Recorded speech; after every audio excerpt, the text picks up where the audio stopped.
Pertanyaan yang kedua, ketentuan siapa yang bisa qadha dan fidyah. Dalam hal mengganti utang puasa kita memang dikenal beberapa istilah.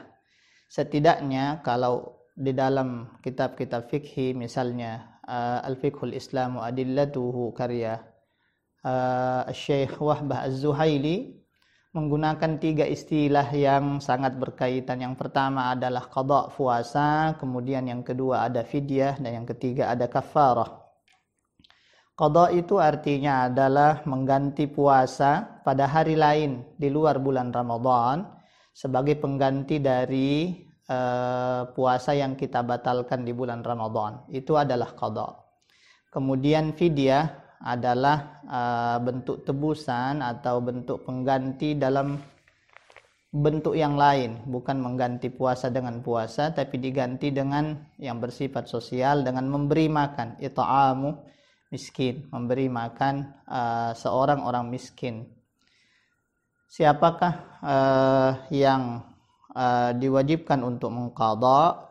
Menurut ulama-ulama fikih termasuk Syekh Wahbah Az-Zuhaili mengkategorikan bahwa yang wajib qadha adalah orang-orang yang membatalkan puasanya karena uzur syar'i dan mampu untuk menggantinya pada hari yang lain.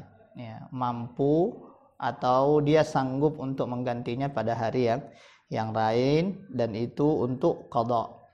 Adapun fidyah itu adalah seperti yang kita jelaskan pada pertanyaan yang awal tadi, bahwa fidyah adalah pengganti dari puasa yang dibatalkan bagi orang-orang yang tidak mampu lagi berpuasa. Itu gambaran sederhananya. Contoh, orang tua yang sudah uzur, yang tidak mungkin lagi karena keuzurannya tidak mampu lagi berpuasa, maka dia berfidyah, ya.